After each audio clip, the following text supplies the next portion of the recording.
Chianti. What do you think is Chianti? Now, and I know, granted, I know a lot of you have some wine collections and drink wine every day, but still, what's Chianti to you? Well, tell you what, Chianti to you, it may be a little bit different than Chianti to folks from Chianti, particularly from Chianti Rufina. And today we have Federico Giuntini here from Fattoria Selvapiana, which I don't know. I think it's one of the greatest estates in Chianti, if I may say so. Thank you very much. I know it's now, but you know the thing is, Federico, I think it's great for not just one reason. Okay, not just like, oh, they make the best, most expensive wine in Chianti, whatever, which you don't. No. The key with Selvapiana is location, and to me, the key is quality for value for price. Yeah, the wines are absolutely amazing for money. So, Federico, I want to talk to you. Welcome. Thank you very much. First of all, to the best wines tasting in your pleasure. room. Yeah, I'm pretty stoked to have this man sit next to me here. I want to talk about just where in Chianti you're from, because I think in America there's a lot of confusion with Chianti, Chianti, wicker baskets, fiasco, candle hanging out, burning. I want to get past that and maybe focus a little more on location, because there's a Chianti Classico, right? Yep. And then there's where you're at, which is Chianti Rufina. And where's that? Classico is in the central part of Tuscany. It's south of Florence, north of Siena, and it's the historical area where Chianti is produced. Rufina is more northeast of Florence, so we are much closer to the Apennine, the mountains that divide Tuscany from Emilia-Romagna. Mm-hmm. So we enjoy cooler climate, longer ripening season, and the good part of Rufina is that when the ripening goes well in a good vintage, the ripening of the skin, pulp, and seeds, the three compounds of the berry, they go at the same time.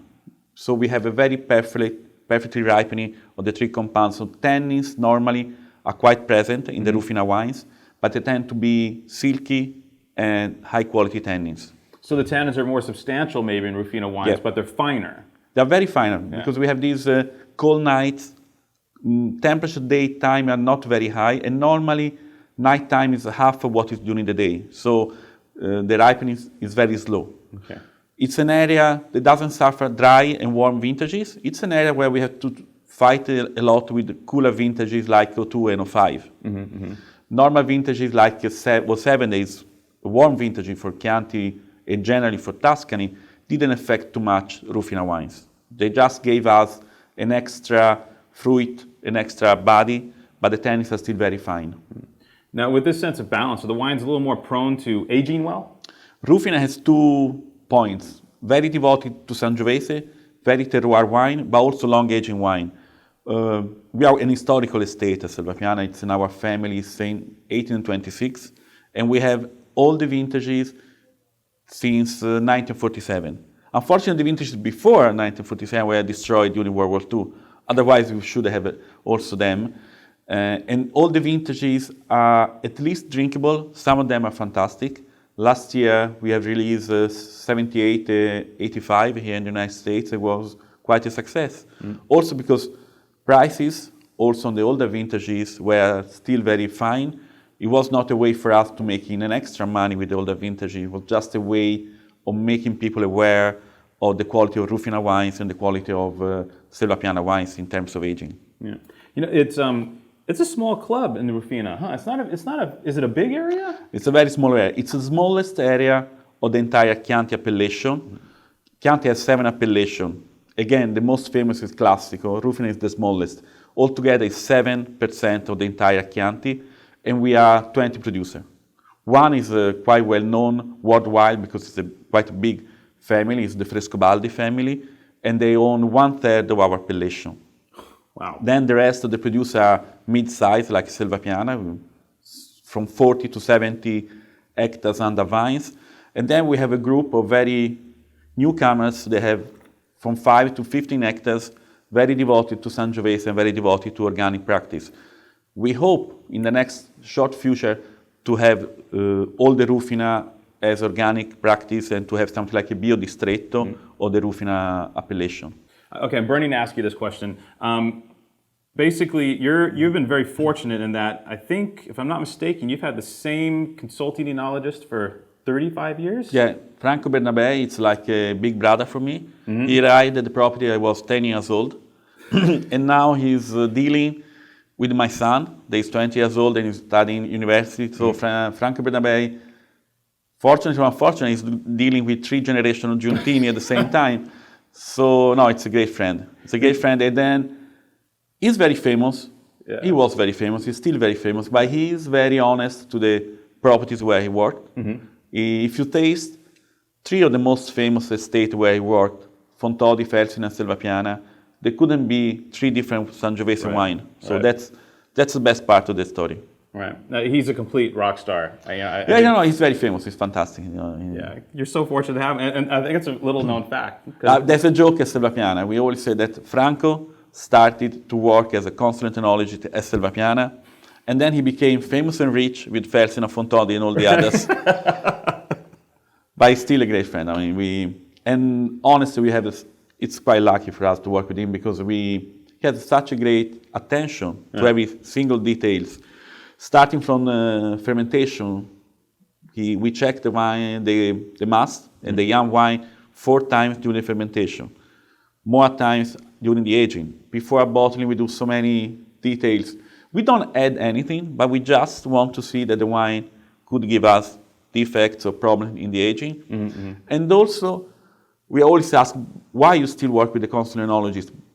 And I always answer, because we need somebody else to be more critical or less critical than a wine producer can be. Right. By yourself, the main problem with wine producer is to be too much in love with your own wines. That's a great point. And so that's a great point. You need somebody to come in and go, no, it's not as good as you think it is. Or it's not as bad as you think. Or not as bad, right? Both ways. So we sit on the table and there's a great story behind Buscerchiale 2007. I was very critical with that wine because it was very high alcohol. It was I asked him what we can bottle the wine, wait 1.5 years, and then we'll see how happy we'll be with the wine. And we did it, and the wine was very successful. 09, the wine that we have here in the front is it comes from a much classical vintage, so longer ripening season, cold nights. So it's probably for Selvapiana and for Rufina is a benchmark vintage, and it's probably the best vintage of the 2000. Right. And when it says Vigneto on the label, that's just an Italian term for vineyard, right? Single vineyard site? Yeah, this was one of the first single vineyard riserva made in Tuscany. Francesco, my adopted father, started together with Franco in 1979 to bottle the Chianti Rufina Riserva with 100% Sangiovese under the name of the Vigneto. Now there's still Vigneto on the label, and still the grapes have to come from the certain part of our property. That is the best part and the oldest part. Unfortunately, we don't produce Buscerchiale every vintage. The average is that we miss 3 vintages every 10 years. Okay, so you produce it 7 out of 10. Yeah. That's pretty hardcore.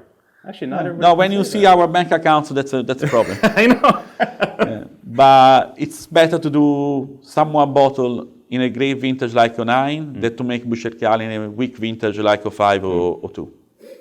I love the wine. This is amazing stuff. When you talked about earlier about having all the elements there because of the cooler, longer growing season, I think you see it in this wine. Yeah, 09, honestly, for us was a fantastic vintage. It was really the classic summer where you see temperature were never over 32, 33 daytime and down 15, 16 nighttime. So the ripening was very, very slow. Not too much sugar like in the other vintage like 07, for example, but very fresh. We do anything but adding some sulfur during fermentation. We don't use selected yeast, tannins, or enzyme. We do long maturation, 35 days on the skin, and that's to extract, to get all the elements in the wine. And this is a vintage that will help us a lot for the future as well. This wine's absolutely smoking. And folks, remember, it's not about color. For all you folks who drink Cabernet, I understand. Look at this wine, has a wonderful brickish hue, that wonderful, just warm kind of rubish middle.